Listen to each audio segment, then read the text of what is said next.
27 खरब रुपए की टैक्स वसूली के हवाले से कानूनी चाराजोई है। वज़ीर ख़जाना औरंगज़ेब के जानिब से टैक्स नेट को वसी करने और टैक्स वसूलियों के मामलात में ताख़ीर पर तशवीश के इजहार के सिर्फ एक दिन बाद हुकूमत ने कौमी असम्बली में अपीलेट ट्रिब्यूनल इन 80 और IR कानूनी चाराजोई में फंसे 27 खरब रुपए से ज़ायद की वसूली के अमल को तेज़ करने के लिए बिल पेश कर दिया। तो इस पर हम गुफ्तगू करेंगे कि ये वाला जो मामला है ये कितना सेंसिटिव है। 27 खरब रुपए कितने हैं, इनसे हम क्या क्या कुछ कर सकते हैं। 9 अरब डॉलर। आप ये ज़रा मुलाहिज़ा कीजिएगा कि पाकिस्तान को 1 अरब डॉलर के लिए कितने पापड़ बेलने पड़ते हैं जब वो IMF के पास हम जाते हैं। तो अब जो प्रोग्राम वैसे भी शुरू करने जा रहे हैं IMF के साथ, वो भी तकरीबन इतनी ही अमाउंट का है, यानी कि 9 अरब डॉलर से के लगभग। तो जुल्फ़कार मेहतू साहब ने हमें ज्वाइन किया। सर, ये जो सरमायादारों का मसला है या ये कोई कार्टेल बन गया हुआ है, या ये अदालती और सरमायादाराना जो निज़ाम है ये मिलके, या सरमायादार मिलके अदालती निज़ाम के साथ कौम के पैसे के साथ खेल रहे हैं, क्या कर रहे हैं ये? देखिए, आपने बिल्कुल सही कहा, ये 9 बिलियन डॉलर के लगभग रकम बनती है, लेकिन पाकिस्तानी रुपए में इसकी अपनी अहमियत बहुत ज़्यादा है। ठीक। पाकिस्तान में इस वक्त 9400 अरब रुपए का टैक्स इकट्ठा किया जा रहा है पूरे पाकिस्तान में मौजूदा माली साल में। ठीक। और ये कंडीशन IMF की, ठीक, 3 अरब डॉलर का जो हमने स्टैंड बाई लोन लिया था, उसकी ये कंडीशन थी कि आप 9450 अरब का टारगेट पूरा करेंगे, चाहे जैसे भी करें। और उस पूरा करने के चक्कर में आपको पता है पाकिस्तान के अवाम के ऊपर बिजली से लेके पेट्रोल तक, पेट्रोलियम लेवी से लेके हर जगह पे टैक्स लगा हुआ है। ठीक। यानी कोई चीज़ अब बची नहीं है कि आप तलाश करना चाहेंगे कि यार किस चीज़ को टैक्स नेट में लाना है, तो कोई शायद बची नहीं हुई। माचिस तक पे जो है ना वो टैक्स लगा हुआ। नहीं, आप जो माचिस यूज करते, ये शू पॉलिश पे भी टैक्स प्रॉपर नहीं ले पाते। इनकम टैक्स के 2 बड़े शोबे हैं, जिसमें एक एग्रीकल्चर है और एक ये होलसेल एंड ट्रेड सेक्टर है, ताजर और होलसेल। इन दोनों का अगर आप साइज देखें ना इकोनॉमी में, तो ये बहुत बड़ा है। अच्छा, ये जो 27 खरब हैं, ये बेसिकली जो इनके ऊपर स्टेज हुए हैं, ये कौन से हैं? ये टैक्स है। ये टैक्स है, सेल्स टैक्स है, इनकम टैक्स है, विद होल्डिंग ड्यूटीज़ हैं, कस्टम ड्यूटीज़ हैं। ये सारे के सारे जो ATR होती क्या है? ये होती है appellate tribunal of the income tax inland revenue. ठीक। अच्छा, ये थोड़ा सा चेंज समझ लें। सबसे पहले मेरा, आप टैक्स एजेंसी हैं, FAR है और मैं ताजर हूँ, मेरा आपसे डिस्प्यूट हो गया, आपने मेरे ऊपर टैक्स लगा दिया, मैं आपके खिलाफ अपील करूँगा आपके महकमे के कमिश्नर अपील के पास। ठीक। कमिश्नर अपील मेरे खिलाफ फैसला दे देता है, तो मैं इसको ले जाऊंगा केस को अपील में ATR के पास, ATIR के पास, यानी ट्रिब्यूनल के पास ले जाऊंगा। ये ट्रिब्यूनल बनता है, हुकूमत पहले इसको नॉमिनेट करती थी, वकीलों में से जजेस लगा के ट्रिब्यूनल बना देती थी। इनके ऊपर लिमिट ये थी कि ये 180 दिन में ये निपटाएंगे मामला, लेकिन ये लिमिट बहुत आगे बढ़ती गई। उसके बाद फिर अगला आता है हाई कोर्ट। पहले ये 3-3 साल तो इधर ट्रिब्यूनल में केस चला, फिर आगे 3 साल हाई कोर्ट में चला, फिर सुप्रीम कोर्ट में चला। तो ये पैसे वो 27 अरब रुपया जो इन सारी चीज़ों में फंसा हुआ है, इस लिटिगेशन में फंसा हुआ है। भाई, इसका फैसला हो जाए कि मैंने पैसे आपके FBR के देने नहीं देने, तो बात खत्म हो जाए। अगर मैंने देने हैं तो मेरे ऊपर लॉ आ जाए ना। तो ये जो नया लॉ लाया जा रहा है, ये इसके ऊपर है। एक तो ये कि जो फोरम्स हैं वो 20 हैं, जो ट्रिब्यूनल्स हैं वो 20 हैं, उनको 35 किया जा रहा है। उसको नंबर बढ़ाए जा रहे हैं इसी एक्ट के तहत जो अमेंडमेंट लाई जा रही है।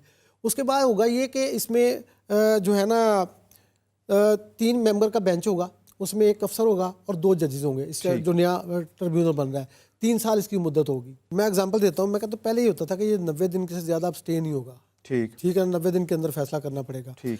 और जो एग्जांपल देने लगा था वो ये था, वैसे ये जो है ना 90 दिन से ज़्यादा, आपको पता है कि जो फौजदारी मुकदमात है उनका भी ऐसे ही है, इतने अरसे से ज़्यादा पहले ऐसे ये चलता है ना। बस अब ये कि उन्होंने लॉ बना दिया ना, नहीं करेंगे तो फिर जो सुप्रीम कोर्ट के चीफ जस्टिस साहब हैं या जो सुप्रीम जुडिशल काउंसिल है वो देखेगी ना क्या हो रहा है। ये यार देखिए, इस मुल्क के अंदर आपको बेशुमार चीज़ें, इमरान साहब मैं आपको कभी कोट करूँगा, शुगर में क्या हुआ है। ठीक। शुगर में पाकिस्तान के, पंजाब के अवाम ने 130 अरब रुपए एक्स्ट्रा पे किए पिछले साल चीनी की कीमत में, 130 अरब रुपया। और इसमें अब क्या मैं बोलूँ, इस पर मैं कभी बोलूँगा फिर। अभी मैं आपको जो एग्जाम्पल देने लगा वो ये है कि ये जो हमारी खाद फैक्ट्रियाँ हैं, इनको गैस मिलती थी सन 2000 के रेट पे 190 रुपए पर MMBTU। ठीक। खाद बनाने के लिए यूरिया में इसका एक रॉ मटेरियल के तौर पे इस्तेमाल होती है। ठीक है ना। तो अब ये था 65% गैस जो कंपनियां लेती थी वो खाद बनाने के लिए इस्तेमाल होती थी, और 35% जो लेती थी गैस वो अपने दूसरे ऑपरेशंस में इस्तेमाल करती थी, यानी खाद तापने के लिए, खाना पकाने के लिए, बिजली बनाने के लिए। जी। अब ये भी उन्होंने खाद में ही रखा हुआ था, यानी इस पे ऊपर भी कंसेशनल रेट लग रहा था, ये चलता आ रहा था। अब जब बेनजीर भुट्टो इसकी पीपल पार्टी की गवर्नमेंट आई ना, ये 2008 वाली, तो जाते जाते ये 2012 के एंड में ना ये कर गए कि 35% जो गैस आप ले रहे हैं ना, 65% तो आप ले खाद बनाने के लिए सस्ती, लेकिन 65% जो 35% है उसको लेंगे आप आम रेट पे, ठीक, जो सार्फिन का रेट है उसके ऊपर मिलेगी। ये लॉ बन गया। जब ये लॉ बन गया तो इसकी वसूली वसाली कोई ना हुई। फिर आ गई पीटीआई की गवर्नमेंट 2018 में। ठीक, 2018 में जब पीटीआई की गवर्नमेंट आई है तो असद उमर साहब उस वजीर खजाना थे, इन्होंने कहा कि ये तो जो वो खुद आपको पता है एंग्रो के एमडी रहे जी, असद उमर साहब, खाद से मुतल्लिक हैं। जी, जी, तो इन्होंने ना एक सदर से ऑर्डिनेंस करा दिया कि ये 415 अरब रुपया वेव कर दो। अच्छा, वेव कराने के लिए, यानी सेशन में पार्लियामेंट नहीं थी तो उन्होंने ऑर्डिनेंस के जरिए इसको वेव करा दिया कि खाद फैक्ट्रियों को रिलीफ देते हैं ताकि सस्ती खाद बना के फार्मर को दें। अच्छा, वो जो पीपल पार्टी वाले कर गए थे ना, उसके ऊपर ये खाद फैक्ट्रियों वाले चले गए सिंध हाई कोर्ट में। सिंध हाई कोर्ट ने स्टे दे दिया। सही, वो स्टे चलता रहा, बीच में पीएमएलएन की गवर्नमेंट आ गई। ठीक, तो पीएमएलएन की गवर्नमेंट खत्म हो गई, फिर पीटीआई आ गई 2018 में। तो असद उमर ने सदर से ऑर्डिनेंस करा लिया कि ये सारे 415 अरब वेव कर दिए जाए। इस पे शोर पड़ गया पूरे पाकिस्तान में कि ये क्या धांधली होने लगी है, ठीक, अंधाधुंध हो गई। फिर उसको मेरे ख्याल में पता नहीं ये वजह हो सकती है या नहीं हो सकती, आई डोंट नो, मैं इस पर कंफर्म नहीं हूँ। लेकिन उसके बाद वजारत खजाना असद उमर साहब की तब्दील कर दी गई। ठीक है। अब ये हुआ ये कि वो वापस हो गया, ठीक, वो ऑर्डिनेंस तो हो गया वापस, लेकिन स्टे अब भी चल रहा है। अब ये 415 अरब रुपया हुकूमत पाकिस्तान का फंसा हुआ है उस गैस की रिकवरी का, इसमें सेल्स टैक्स भी शामिल है।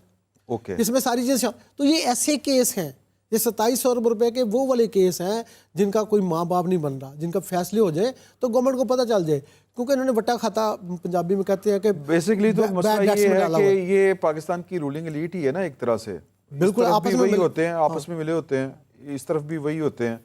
शुगर मिलें किन की हैं आप सब जानते हैं, सब जानते हैं। एक ही ये माफिया मैं क्या कहूँ, अच्छी वाला वर्ड नहीं है, शरीफ वाला वर्ड नहीं है, लेकिन यार जब इनके एक्शंस देखें तो इससे अच्छा वर्ड मुझे लगता है कोई नहीं, इससे अच्छा नहीं लगता। चले बहरहाल ये तो बदकिस्मती है। देखें अब इस हुकूमत की विल तो है, क्योंकि पाकिस्तान जिस नहज के ऊपर पहुंच चुका हुआ है, अब पाकिस्तान वो पुराने तरीके से तो चल नहीं सकता, तो गुंजाइश खत्म हो गई, गुंजाइश खत्म है। तो लिहाजा जरा थोड़े से संग दिलाना और दलेराना दोनों फैसले करने पड़ेंगे। पहले देखें इमरान, बड़ी अच्छी बात आप कर रहे हैं कि संग दिलाना और दलेराना मैं कहता हूँ बुज़दिलाना फैसला करने पड़ेंगे। वो बोला कैसे?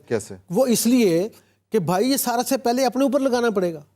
एग्जैक्टली ये बुजदली मसला दलेराना तो ये होता है अगले को मार दो, बुजदली ये होती है कि अपने पीछे हट जाओ, पीछे हटना पड़ेगा, अपने आप को पीछे हटाना पड़ेगा। डॉक्टर कैस साहब, आपको हम तीसरी दफा ट्राई कर रहे हैं, आपको मेरी आवाज आ रही है सर?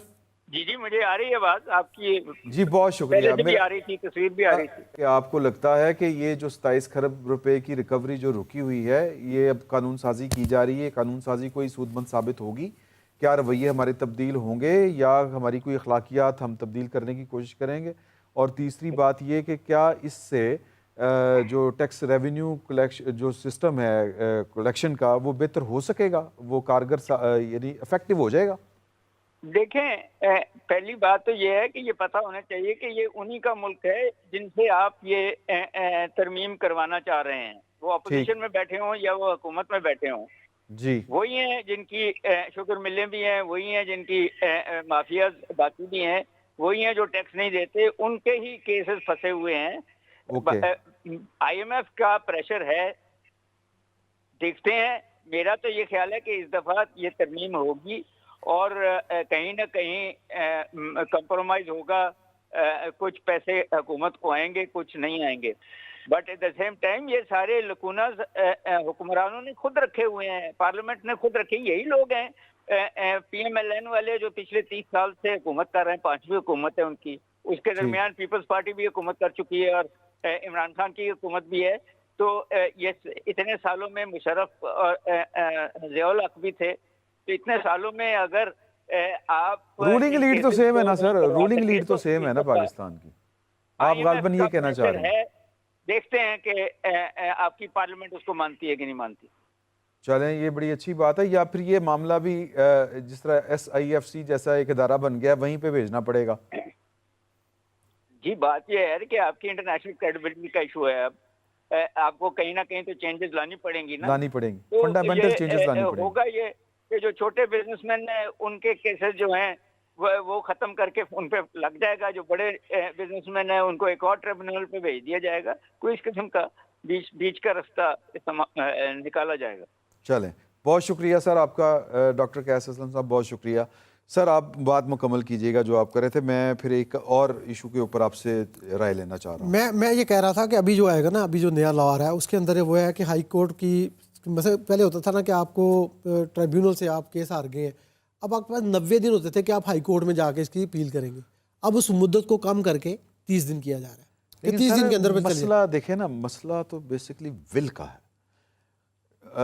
जो अभी बात हम कर रहे थे रूलिंग एलीट की, जिस तरह डॉक्टर कैस असलम साहब ने भी की, और फिर जहाँ पर पाकिस्तान पहुँच चुका हुआ है इन रवैयों की वजह से, क्या वो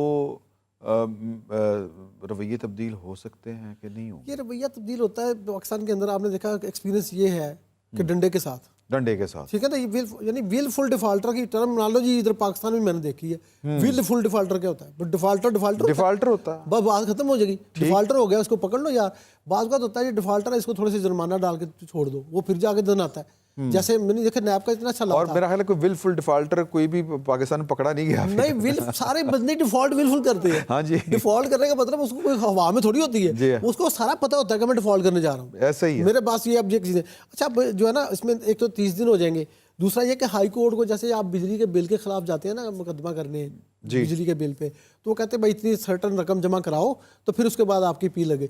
इसमें ये होगा कि आपके खिलाफ जो प्रूव्ड टैक्स क्लेम होगा ना FBR का, उसका 30% आपको कोर्ट में पहले जमा कराना पड़ेगा। ठीक है, कुछ ना कुछ तो आए खजाने में। अब वो आएगा, उसके बाद केस लगे, यानी कि आपने कुछ भी नहीं जमा कराया और केस शुरू, और फिर हमेशा के लिए खत्म। 27 अरब फसाब है बैठे हम। इसमें यह है कि एक ADR का, यानी जो है अल्टरनेट डिस्प्यूट रेजोल्यूशन का एक मैकेनिज्म भी आ रहा है इस नए लॉ में। वो उसमें ये होगा कि जो अब जब आप जाएंगे ना अपने ट्रिब्यूनल में, ट्रिब्यूनल पहली पेशी में ही बता देगा कि अगर आप ADR चाहते हैं चले जाए, तो ADR में भी जाके आप अपना मसला FBR आप दोनों मिलकर कर सकते हैं। अच्छा, एक जो आखिरी जो मैं डिफरेंट इशू है वो है कि आज हमारी स्टॉक एक्सचेंज जो है वो 100 पॉइंट पे चली गई। ये क्या हो रहा है? देखिए, मैं मतलब अच्छी बात है। हाँ, अच्छी बात है। देखिए मेरी बात सुनिए, स्टॉक एक्सचेंज तो हाईएस्ट अपने मार्क पे गई है, यानी उसने बुलंदियों को छुआ है जो पहले कभी नहीं हुआ। स्टॉक मार्केट एक बैरोमीटर है पाकिस्तान के और फॉरेनर के इन्वेस्टमेंट के लिहाज से कॉन्फिडेंस का। ओके, ठीक है, ये मैं इसमें कभी देखें, दुनिया भर की स्टॉक मार्केट काम करती है कि अगर मेरी फैक्ट्री है, अगर वो अच्छा परफॉर्म कर रही है और लोगों को अच्छे मुनाफे की तवक्को है तो लोग मेरा शेयर खरीद लेंगे। यहाँ ये नहीं है। ठीक, यहाँ पे हॉट इन्वेस्टमेंट है, यानी ये रोज का कारोबार है। शाम को प्रॉफिट जेब में डाला, निकल गए, थोड़ा सा लॉस किया, अगले दिन उसको मेकअप किया, निकल गए, खरीदते रहे, निकलते गए। मुझे पता है आपकी कौन सी दिहाड़ी बिजनेस नहीं दिहाड़ी यार। देखें रियल टर्म में खुदा का खौफ खाए, बस ये बात करने वाले होता है ना कि स्टॉक मार्केट को गवर्नमेंट बना के पेश कर, ये देखें जी हमारी स्टॉक में। और भाई आप इंडस्ट्री की ग्रोथ बताएं, आपकी लास्ट ईयर मैन्युफैक्चरिंग जो है वो तो गिरी हुई है, तो ये शेयर क्यों बिक रहे हैं? हाँ, ये हवा में बिकी जा रहे हैं। ये बताया ना मुझे क्या है। बिल्कुल। अच्छा, बैंकिंग इंडस्ट्री के पास इतना 35% टैक्स लगा हुआ है, प्रॉफिट उनके फिर भी बहुत है क्योंकि वो काम नहीं कर रहे। कौन सी इंडस्ट्री? बैंकिंग। हाँ। बैंक क्या कर रहे हैं, इमरान साहब हैरान होंगे, बैंक ये कर रहे हैं कि हुकूमत को कर्जा दे रहे हैं सिर्फ, और प्रॉफिट ले रहे हैं, बस कोई काम वो उनका मुझे बता देंगे क्या काम है। लोगों को वो इंडस्ट्री चलाने के लिए, एग्रीकल्चर के लिए तो स्टेट बैंक उनको डंडा करता रहता है कि 2 एग्रीकल्चर का लोन दो, वो देते हैं उतना ही जितना उनको, बाकी वो गवर्नमेंट को देते हैं। वो कहते हैं गवर्नमेंट नहीं छोड़ रही। चलें, मतलब ये है कि पाकिस्तान का कोई भी शोबा जिसको हम कह सकें इसमें आ डालेंगे, वो फिलहाल तो यही वो सुहेल अहमद साहब के बकौल जड़ा पर नो हिलाल। चलें जी, आपका बहुत शुक्रिया।